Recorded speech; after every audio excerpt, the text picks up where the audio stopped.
अभी जो आपके जितने दिन बचे हैं मनुष्य जीवन के,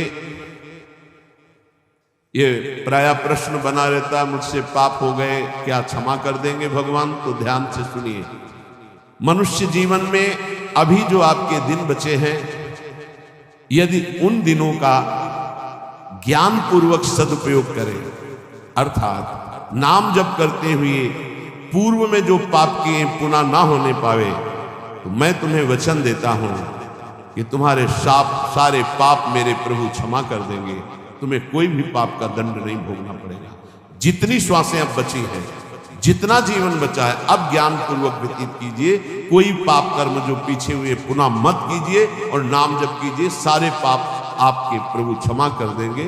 गीता जी, सर्वधर्मान परित्यज्य मामेकं शरणं ब्रज अहम त्वां सर्व पापेभ्यो मोक्षयिष्यामि मा शुचा। श्री भगवान की वचन। जो आंतरिक काम क्रोधादि रोग हैं, इनको नष्ट करने के लिए 5 औषधियां हैं। जैसे पेट खराब हो जाए तो पंचसकार चूर्ण की आवश्यकता होती, ऐसे ही हमारा विचार खराब हो गया है, दिमाग खराब हो गया है।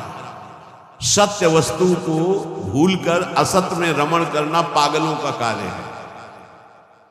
वो सत्य मार्ग के पथिकों को पागल समझते हैं और सत मार्ग के पथिक उनको समझ रहे हैं कि इतना कीमती जीवन तुम व्यर्थ में नष्ट कर रहे हो, और वो समझ रहे हैं मानव जीवन को एक ऐसे बर्बाद कर रहे हैं, ना कोई भोग भोग रहे हैं, ना कोई धन संचय कर रहे हैं, इनका जीवन ही बर्बाद हो रहा है। वो नहीं समझता। ये 5 हैं जो तुम्हारे आंतरिक भवरोग को नष्ट कर देंगे। पाप जो हो रहा है उस पाप की प्रवृत्ति का नाश कर देंगे। 5। पहला, सत्संग। सत्संग, अगर भगवान की कृपा हुई है तभी सत्संग प्राप्त होता है। प्रथम भगति संतन कर संगा, दूसर रति मम कथा प्रसंगा। सबसे पहली कृपा भगवान की होती है कि सत्संग प्राप्त होता है। अहो भाग्य, रोज सत्संग प्राप्त होता। अहो भाग्य।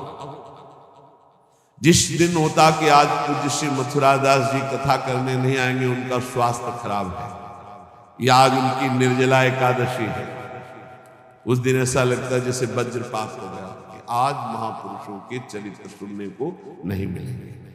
जो महापुरुषों से सत्संग प्राप्त, वो फिर और जैसे रबड़ी पाने के बाद गुड़ का सीरा चाटने की इच्छा नहीं होगी। यद्यपि वो भी मीठा होता है, वो भी पवित्र गन्ने के रस से बनता है, पर नहीं, जो रसमलाई पा चुके हैं ना, उनको फिर गुड़ का स्वाद नहीं आएगा। ऐसे ही जो सच्चिदानंद में डूबे हुए महापुरुषों के वचनों को श्रवणेंद्रिय से पान कर लिए ना, फिर वो केवल शाब्दिक प्रवचन में उसका श्रवणेंद्रिय स्वाद नहीं ले पाएगा। उसको चाहिए अनुभवी, क्योंकि उतने गरु वचन सुन लिए तो अब फिर और नहीं। अगर भगवत प्राप्त महापुरुष का सत्संग सुन लिया तो इन कानों की इतनी गरु स्थिति हो जाएगी कि वो हल्का शब्द सुन ही नहीं सकते। वो खुद अपने आप उनको लगने बंद कर रहे हैं। वो कान इतने बड़े व्यसनी हो चुके हैं भगवदानंद के कि बिना भगवदानंद प्राप्त हुए महापुरुष के वचन उसे अच्छे ही नहीं लगेंगे। जब द्रवय दीन दयालु राघव तो साधु संगति पाइए। पहला है आंतरिक रोगों के नाश करने का उपाय सत्संग। जिसे सत्संग मिल गया, बड़ी भारी विजय प्राप्त करने का अवसर मिल गया। रोज सत्संग में असत विकारों के प्रति हे भाव और भगवान की प्राप्ति के लिए उत्साह पैदा होता है, रोज जो सत्संग सुनते हैं।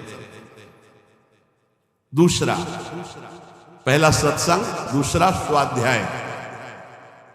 जो हमारे आचार्य की वाणी है, जो गुरुदेव ने आदेश किया जिन ग्रंथों का स्वाध्याय करने के लिए, उन्हीं ग्रंथों का स्वाध्याय करना चाहिए। स्वाध्याय का मतलब नहीं कि कुछ भी स्वाध्याय करो, नहीं, गुरुदेव के अनुसार शास्त्र स्वाध्याय करना चाहिए, जो गुरुदेव आदेश करते हैं। जो आचार्य वाणी है, जो हमारी उपासना में हमको पुष्ट कर सकते हैं, वही स्वाध्याय करना चाहिए। तीसरा है आहार, स्वल्पाहार, सत्संग, स्वाध्याय, स्वल्पाहार। आहार का बहुत बड़ा रोल है जीवन के उत्थान में। भगवान शंकराचार्य जी ने भी साधन पंचक लिखा है, उसके एक एक शब्द का आगे श्लोक तो बहुत बड़े। वेदो नित्यम अधीयताम संगा सत्सु विधीयताम महावाक्यार्थस्य विचारिताम क्षुद व्याधि चिकित्सताम एकांते सुखमास्यताम। 5 बातें, इन्हीं का विस्तार वर्णन किया। वेदो नित्यम अधीयताम, नित्य शास्त्रों का स्वाध्याय होना चाहिए। संगा सत्सु विधीयताम, भगवत प्राप्त महापुरुषों का संग होना चाहिए। महावाक्यार्थस्य विचारताम, उनके द्वारा जो बोले गए वचन हैं उनको विचार करके चिंतन के द्वारा अपनी स्थिति बनानी चाहिए। चौथा अपने आप कहा, जो इसमें तीसरे में स्वल्पाहार है, उसमें कहा क्षुध व्याधि चिकित्सताम, क्षुधा रूपी व्याधि की चिकित्सा करे। भिक्षान्नम औषधम, जैसे व्याधि की औषधि के द्वारा, तो क्षुधा रूपी व्याधि की भिक्षान्न के द्वारा विरक्त और धर्म के द्वारा कमाए हुए अन्न से ग्रस्त, वो भी स्वल्पाहारम, भूख से कम। बहुत बड़ा इसमें योग है, आप अच्छे से समझ लीजिए। आप समझते हैं अधिक पाने से आप बलवान होंगे, बिल्कुल भूल है आपकी, ये भूल बहुत बड़ी है। अल्पाहार करने से जीवनी शक्ति बहुत प्रबल होती है। जितना आप भजन में उन्मत्त होने वाले महापुरुषों को देखेंगे, वो अल्पाहार करने वाले होंगे। अधिक आहार करने में प्रमाद स्थिति बढ़ती, तमोगुण बढ़ता है। ये रहस्य जान लीजिए। अल्पाहार करोगे आप में बहुत तेज बना रहेगा, आप में जीवनी शक्ति। जो अधिक पा लेते पूरी शक्ति पचाने में लगती है, तो भजन आदि में नहीं, प्रमाद स्थिति रहती है। चौथा जो उसमें लिखा है एकांते सुखमास्यताम, इसमें लिखा है रात्रि के चौथे प्रहर में भागवती क्रियाओं का अनुष्ठान करना चाहिए।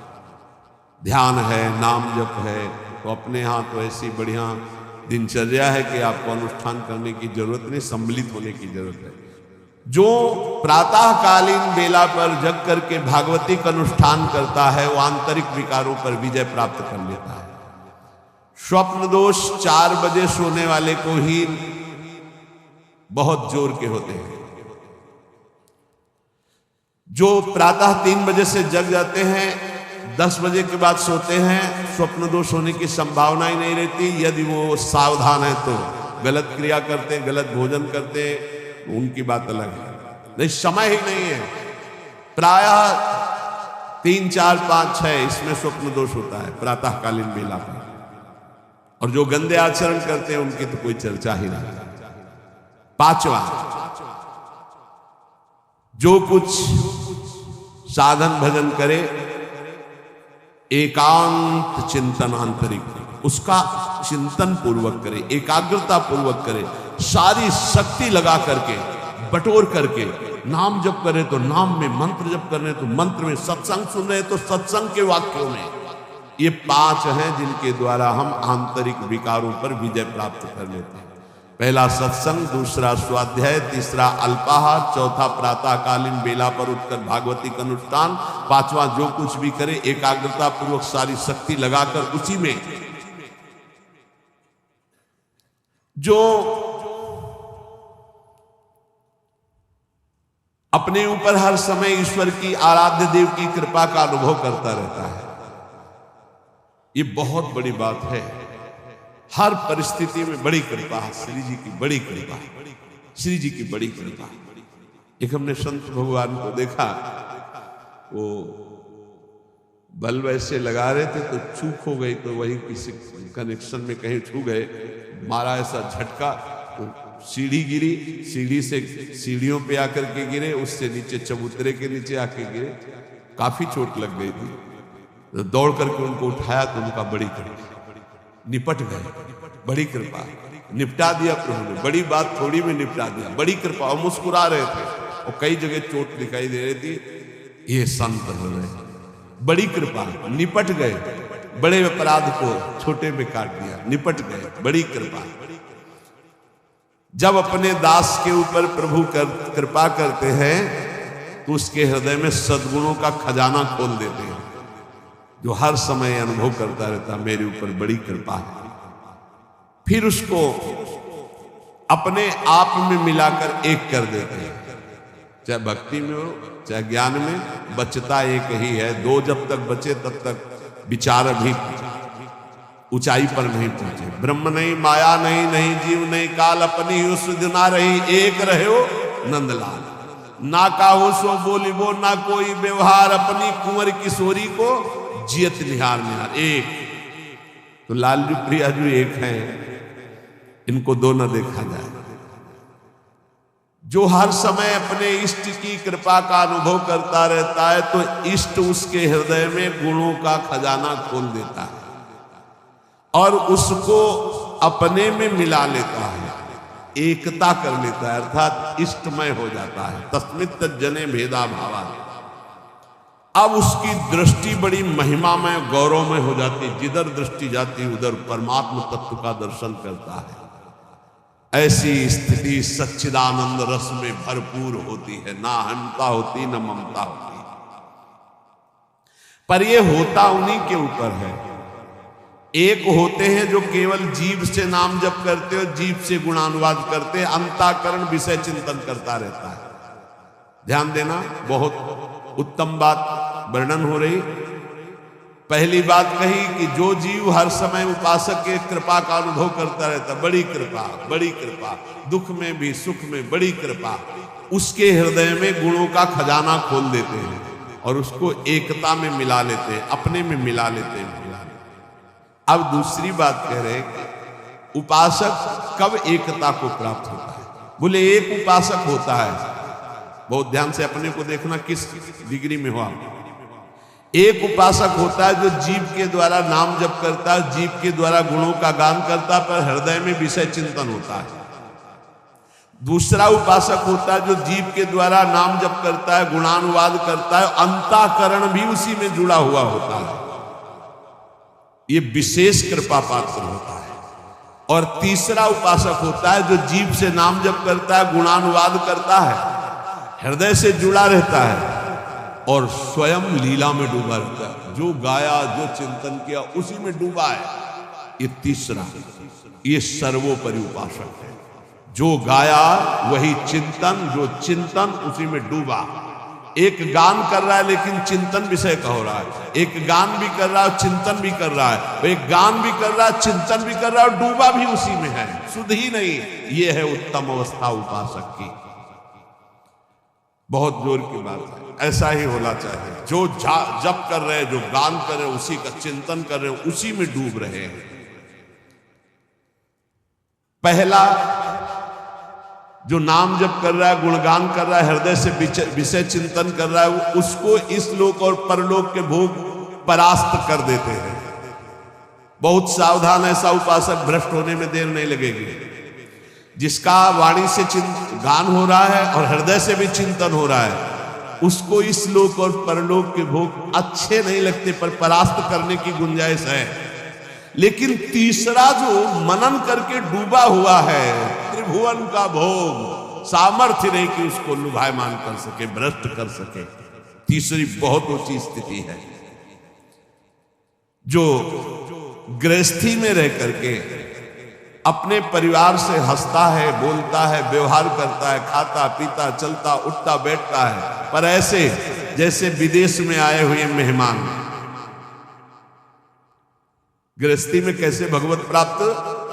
बोले जो अपने परिवार के साथ हंसता है, खाता पीता बोलता व्यवहार करता है, बढ़िया, सब वैसे ही, लेकिन वो वैसे जैसे किसी मेहमान के यहाँ गया हो। उसको पता है रहना नहीं, देश गिराना है, ये भी छूटेंगे, शरीर भी छूटेगा, जाना है, मुझे प्रभु के पास जाना है। क्योंकि वो अपने परम प्रिय सखा प्रभु को हृदय में निरंतर चिंतन करते हुए ऊंची स्थिति को प्राप्त है कि मुझे भगवत प्राप्ति करनी है। ये सब केवल एक व्यवहार मात्र है। वो उस स्थिति में परिवार में रहता हुआ, संसार में रहता हुआ शायद ही कोई समझ पावे कि कितनी ऊंची कोटि का महात्मा है वो। गृहस्थ में रहते हुए, जो अपने परिवार में रहते हुए प्रेम व्यवहार करते हुए, कमाते खाते हुए, हर समय भगवत स्मरण करते हुए ऐसे रहता है जैसे किसी मेहमान के यहाँ कि मुझे तो जाना है, नए घर मेरा, मकान मेरा, में नई वस्तु मेरी, नाथ सकल संपदा तुम्हारी, मैं सेवक समेत सुत नारी, मुझे तो आप चाहिए। देखो, जब तक तुम संसार की कामनाओं से निवृत्त नहीं होगे तो ये संसार तुम्हें फंसाए रखेगा। तुम्हारा सारा साधन भजन जो परलोक प्रदान करने वाला है, ये संसार नष्ट कर देगा। संसार की कामनाओं की जब तक निवृत्ति नहीं होती तब तक संसार फंसाए रखता है, और ये जितना साधन भजन बनता है सब खा जाता है संसार। तुम कहलाओगे भगत, लेकिन तुच्छ विषयों में अपने भजन को बेचने वाले भगत नहीं कहलाते। तुम जैसे तैसे अपने इंद्रिय और मन को बिखेर रखा है, इंद्रियां मन तुम्हारे भजन को नष्ट कर रही है। अत्यंत तुच्छ असत जड़ दुख रूप भोगों में वो मूर्ख अपने भजन को छीन कर देता है, भजन को बर्बाद कर देता है।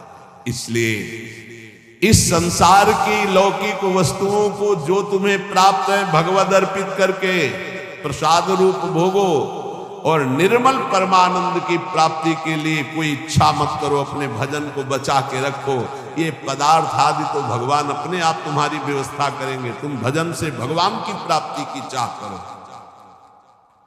जो इस बात को स्वीकार कर लेते हैं उनके अंदर एक नई कामना जागृत होती कि कुछ लोग तो ये जान जाएं कि मैं भजन करता हूं, ये बहुत जोर की इच्छा होती है। हमें और कुछ भोग नहीं चाहिए, इतना तो है कि लोग ये हमारा सम्मान कह के करे कि बड़ा भजनानंदी है, बड़ा त्यागी है, बहुत अच्छा है, गृहस्थी में रहते हुए महात्मा है या विरक्ति होते हुए कितना बढ़िया महात्मा है। ये कान सुनने के लिए लालायित रहते हैं। लोग मेरी योग्यता को जाने कि मैं कितना अच्छा हूं, ऐसी इच्छा जो करता है तो इच्छा करते ही वो परम पद का अधिकार खो देता है। समझ लो, लोगों में जानकारी फैलाने की इच्छा मतलब संसार में सतबुद्धि, मतलब प्रतिष्ठा कीर्ति की चाह, मतलब भगवत प्राप्ति की योग्यता खो देना। ये तीन बातें बड़ी दुर्लभ हैं। निर्धनता में भी दूसरों की सेवा करने का, दान देने का उत्साह, एकांत में पापाचरण ना करने की दृढ़ भावना, ये बहुत कठिन बातें, बहुत कठिन बातें। निर्धनता में भी दान देने का, दूसरों की सेवा करने का उत्साह, एकांत में कभी पाप ना करने की दृढ़ भावना, और जिससे भय लगता है ऐसा कभी कोई वचन, आचरण, संकल्प मन में ही ना आने पाए। भय लगता है पाप कर्म से, पाप कर्म ही भय प्रदान करता है। तो पाप कर्म से कैसे निवृत्त हो, क्रम बाई क्रम वर्णन कर रहे हैं। तो जो पाखंडी लोग हैं इनका संग का त्याग कर दे, पाप निवृत्ति के लक्षण, पाप तुमसे बनेंगे ही नहीं। पाखंडी लोगों से दूर रहना, खुली बात कह रहे हैं। महापुरुषों के वचन, किसी से कोई लेना देना नहीं रहता, इसलिए मस्ती से बोलते हैं।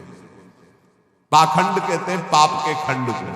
पाप जो ऊपर से सदाचरण का वेश धारण किए हुए हैं और अंदर से पापाचरण करते हैं, बहुत ही लुभावना पाखंड होता है। लुभावना आप देख के समझ ही नहीं सकते। हमारी योग्यता ऐसी नहीं हो, हम अपनी योग्यता दिखाते हैं तो पाखंड एकदम भी कहा जाता है। इससे पाप की प्रवृत्ति होती है। पाखंड से बचे और पाखंडी लोगों से बचे, खुली बात है। जो असत्य में भोग सुख प्राप्त करना चाहता है वो पाप किए बिना रह नहीं सकता। ऐसे पाप का आचरण करने वाले का संग बिल्कुल नहीं करना चाहिए। अहंकार पापों की रति प्रदान करता है, इसलिए अहंकारी का संग नहीं करना चाहिए, अहंकार का संग नहीं करना चाहिए। पाखंड नहीं धारण करना चाहिए, पाखंडियों का संग नहीं करना चाहिए। असत्य के भोग की लालसा पाप करवाती है और असत्य के भोगों में रत पापियों का संग नहीं करना चाहिए। अहंकार ही भोगों में रत कराता है, इसलिए अहंकार नहीं अंदर आने देना चाहिए और अहंकारियों का संग नहीं करना चाहिए। प्रभु की ओर अग्रसर होने